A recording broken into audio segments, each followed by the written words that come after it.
Hello बच्चों, आज की क्लास में आप सबका स्वागत है। जैसा कि आपको पता है, हम कक्षा 8 का अध्याय जंतुओं और पादपों में परिवहन पढ़ रहे थे।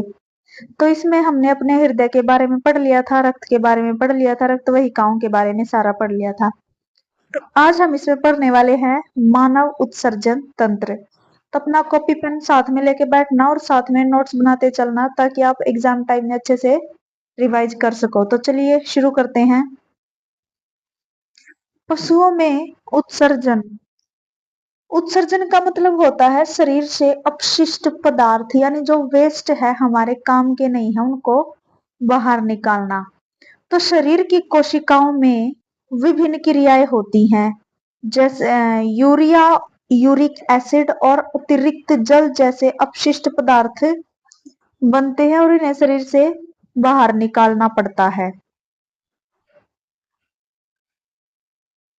जीवों की कोशिकाओं में उत्पन्न अपशिष्ट पदार्थों को बाहर निकालने की प्रक्रिया को क्या कहते हैं? उत्सर्जन।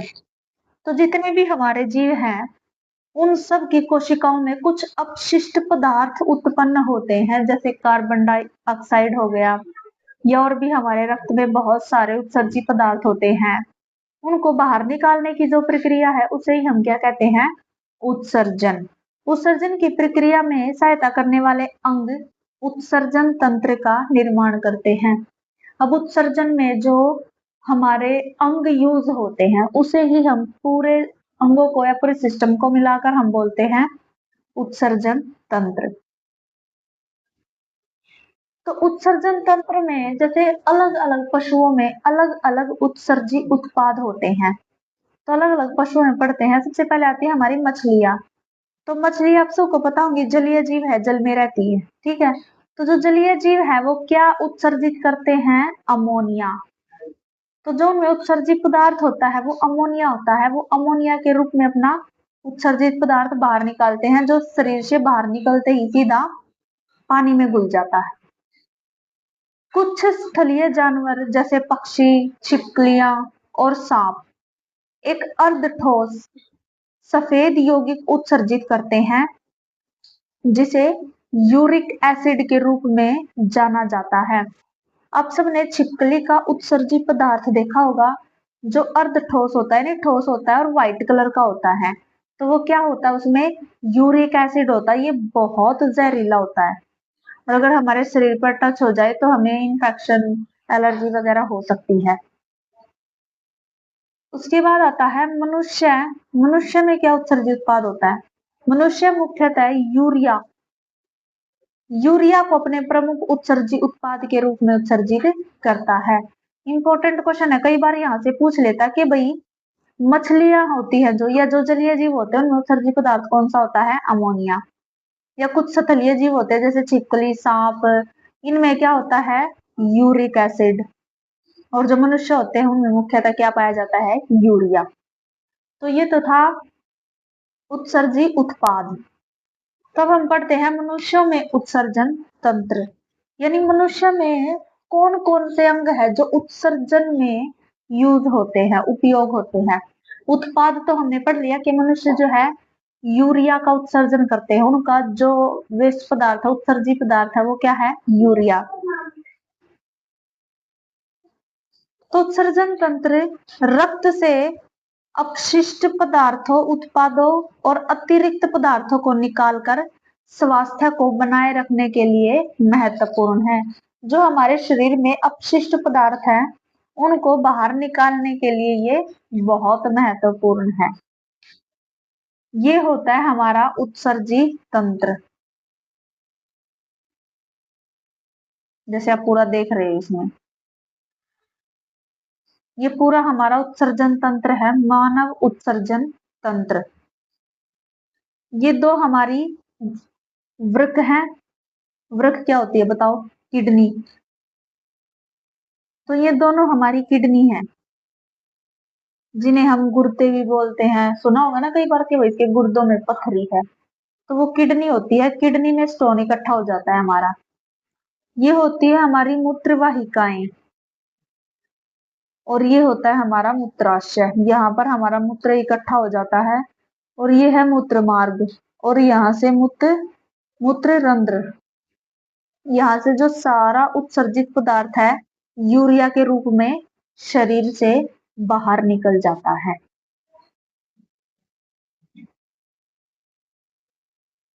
उसके बाद आता है हमारा रक्त कैसे फिल्टर किया जाता है, कि भाई ये हमने ये तो पता कर लिया कि भाई किडनी क्या करती है, रक्त को फिल्टर करती हैं, लेकिन कैसे करती हैं, क्या भूमिका होती है इनकी। तो गुर्दे की भूमिका होती है, गुर्दे में रक्त को केशिकाओं नामक छोटी रक्त वाहिकाओं के माध्यम से फिल्टर किया जाता है। तो आपने केशिकाएं पढ़ी थी, जो शिराओं और धमनियों से भी छोटी रक्त वाहिकाएं होती हैं, उनके द्वारा रक्त ले जाया जाता है। और यूरिया, अतिरिक्त लवण, विषाक्त पदार्थ जैसे हानिकारक पदार्थ को हटा दिया जाता है। तो रक्त में से ये जो पदार्थ है इनको हटा दिया जाता है वहां से। पानी और पोषक तत्व जैसे उपयोगी पदार्थ पुनः रक्त में अवशोषित कर लिए जाते हैं। जैसे क्या होता है, किडनी में रक्त गया तो वो पानी जैसे उपयोगी पदार्थों को नहीं हटाएगी वहां से, उनको वापस रक्त में भेज देगी। ठीक है। मूत्र का निर्वाह और प्रवाह। गुर्दे में निर्माण कैसे होता है, रक्त से छने हुए हानिकारक पदार्थ पानी के साथ मिलकर मूत्र बनाते हैं। तो रक्त में से जो हानिकारक पदार्थ छने हैं उन्हीं से मिलकर मूत्र बनता है। मूत्रवाहिनी के माध्यम से परिवहन, मूत्र गुर्दे से मूत्राशय तक संकीर्ण नलियों के माध्यम से जाता है, जिसे मूत्रवाहिनी कहते हैं। मूत्राशय में अस्थायी भंडारण, अस्थायी मतलब थोड़े समय के लिए। तो मूत्राशय अस्थायी रूप से मूत्र को संग्रहित करता है और बढ़ते समय फैल जाता है। और जब ये फैलता है तो यही खिंचाव क्या करता है, पेशाब करने के लिए या पेशाब करने की आवश्यकता का हमें संकेत देता है। अब निष्कासन कैसे होता है, निष्कासन यानी बाहर निकालना। जब मूत्राशय भर जाता है तो मूत्र मार्ग के माध्यम से बाहर निकाल दिया जाता है, जो मूत्राशय को बाहर से जोड़ने वाली एक पेशीय नली है। उसके बाद है मूत्र संरचना और उत्पादन। एक वयस्क व्यक्ति हर 24 घंटे में लगभग 1 से 1.8 लीटर मूत्र त्यागता है। इंपॉर्टेंट है, याद कर लेना। उसमें क्या होता है,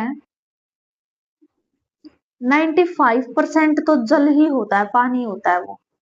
2.5% उसमें यूरिया होता है और 2.5 अन्य अपशिष्ट उत्पाद होते हैं। नोट में डाल लेना इसको। नोट क्या है, संक्रमण होने पर गुर्दे की कार्य प्रणाली रुक जाती है, इसे किडनी फेल्योर कहते हैं।